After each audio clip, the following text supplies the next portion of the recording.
Hey guys, it's Tim here. We are on video 3 of the setup series. We've covered ride height and tow, and today we're going to cover camber. Let's dive right in. Camber is the vertical tilt of the wheels when the car is viewed from the front or back. So, it doesn't really matter. Pretend you're looking at the car from the front or back here. This tilt toward the center line of the car is camber. This tilt away from the center line of the car, that's positive camber. Over here we have negative camber. Over here we have neutral camber or 0 degrees of camber. So that is what we're talking about, this vertical tilt of the wheels to or away from the center line of the car. Front camber mostly impacts your turn-in characteristics, while rear camber mostly impacts cornering and exit characteristics. There is bleed over. So if you set your rear camber, it will also impact your turn-in. If you set your front camber, it will also affect your corner exit. But they do have larger impacts on different areas of the turn. But there is also some bleed over. So your camber adjustments will mostly be felt in the corners, and that's what we're going to talk about here. Neutral camber. The tires are completely vertical. It will offer the most amount of grip in straight line driving conditions. During corner, the tire will tilt and reduce the size of the contact patch, reducing grip, but you will get mostly uniform tire wear. Negative camber, the tires are tilted inwards toward the center line of the car. This offers the most amount of grip while cornering. During cornering, the tire tilts and increases the size of the contact patch on the outside tire, which will increase the overall grip of the car in the corner. Increased wear on the inside edge of the tire. You can see that's kind of where it will be riding on the straightaway. This little patch will get really warm and wear faster than the rest of the tire. Then we have positive camber. We can see it's tilted outwards. This is not common in racing setups. It's mostly used in like drifting or oval, where you always know you're turning left, so you can set one tire positive camber, one tire negative camber, and both tires will provide optimum grip in the turn. But in on-road racing, we don't really use positive camber. Rear camber. This is for touring cars, all-wheel drive cars, cars with adjustable rear alignment only.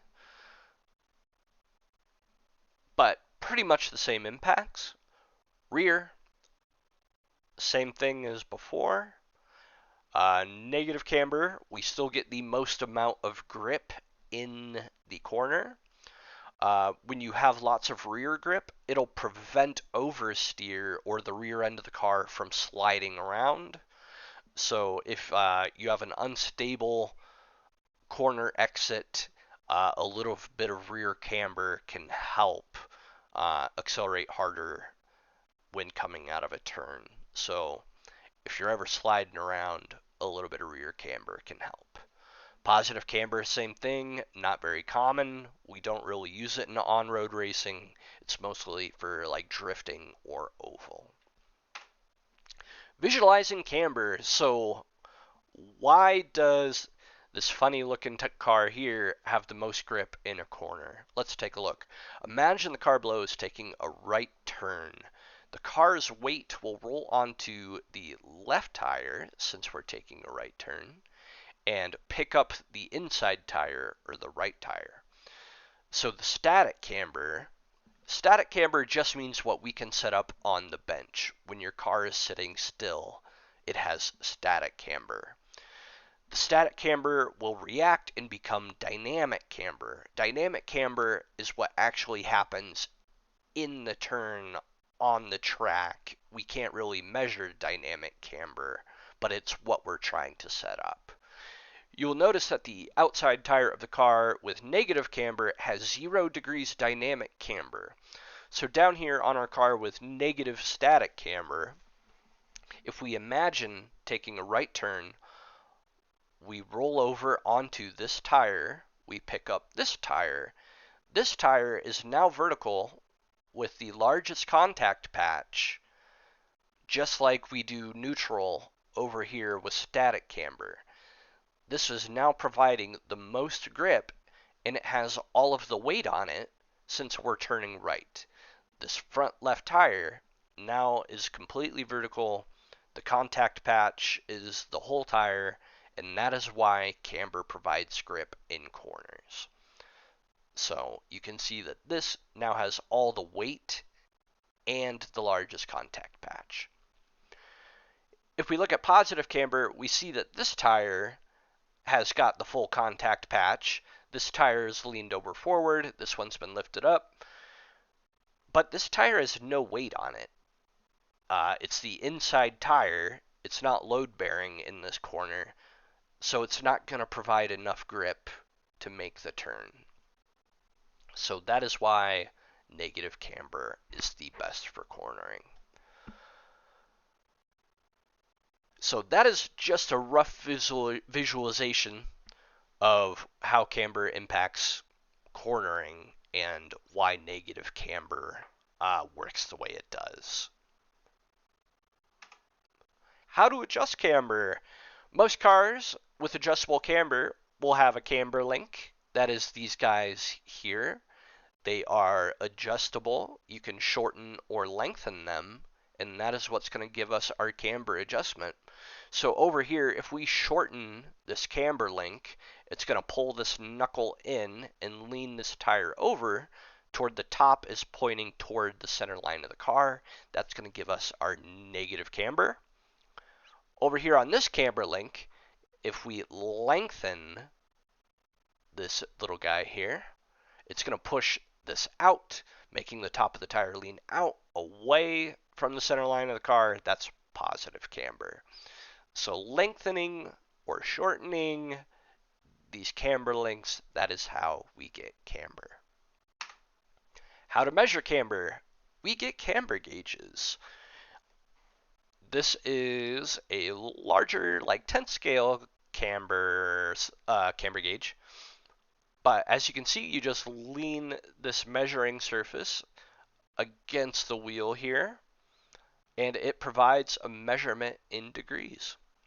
And that will be how much camber you have. I like the Reflex Racing camber gauge for 28 scale. It goes from 0.25 degrees all the way up to 2 degrees. What you will do is you will just pick how much camber you want.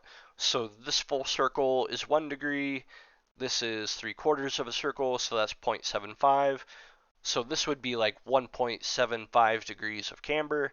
You would lean it against the wheel, and if the top is touching, you need to keep shortening this camber link. If the bottom is touching but the top is not, you need to lengthen the camber link, and you'll just keep playing with this camber link until the top and bottom are both securely against the gauge without an air gap. That means you have that much camber. So you'll just pick a side and adjust until it's completely uniform. Special cases, not all cars have adjustable camber links. For example, the MWX cars have a camber caster plate. This plate here would have 1 degree of camber, 2 degrees of caster, and it's just set. You don't have to measure it. Everything is held in place by this plate. Kyosho, MR03, MR04, they sell these knuckles, and the knuckles just have built-in camber. Same thing, you don't have to adjust it. You just put on the part, and you're now running that much camber. Considerations when tuning camber. Camber and ride height change each other. So if you set your ride height and then you set your camber, you're going to have to go back and check your ride height. It may have changed depending on how much you adjusted your camber. So when you're doing a new setup on a car, it might take a couple tries to keep moving everything closer and closer to your desired amount of ride height and camber, but it'll be worth it in the end. So take your time, when you're done adjusting camber, go check your ride height. When you're done adjusting your ride height, go back, check your camber. Once you're done with both of those, go back and check your toe. Starting points and recommendations. As always, start with your manufacturer recommendations. When you build your camber links, there will probably be a step that tells you how long to make it for the desired amount of camber. So you just use your calipers, measure the length of your camber link, and then you can install it onto the car. Then do the other side, make sure they're symmetrical. It's very important to make sure camber links are symmetrical in size. Differences can make the car handle left and right turns differently, making the car unpredictable and difficult to drive. Always an on-road, having right and left be symmetrical really makes the car much easier to drive, much more predictable. Camber is usually between negative 0.5 degrees and negative 2.5 degrees. A long straightaway track with sweeping turns, that will usually require less camber. A track with lots of sharp turns and 180s, challenging infield, that will benefit more from more negative camber. Negative 1.5 degrees is typically a happy medium and a good starting point. Be mindful of tire wear when you're setting both negative toe out and negative camber. Both of them tend to wear more on the inside edge of the front tire. So if you are wearing out the inside of your tire, you may need to run either less toe out or less negative camber to get the most out of your tires. Both are desirable, but you don't want so much that you're burning up your tires. All right, guys, that is a quick glance into camber. That will wrap up this video. Up next, we will talk caster and its interactions with camber and toe. And that will complete our alignment series. Camber, caster, and toe are all related. They are what we call an alignment. That is kind of a fine-tuning thing. There are bigger knobs to turn, but having a symmetrical and having measurements in our alignment for the kind of track conditions we have are a great way to have a comfortable feeling car. Alright guys, we'll see you soon to talk caster.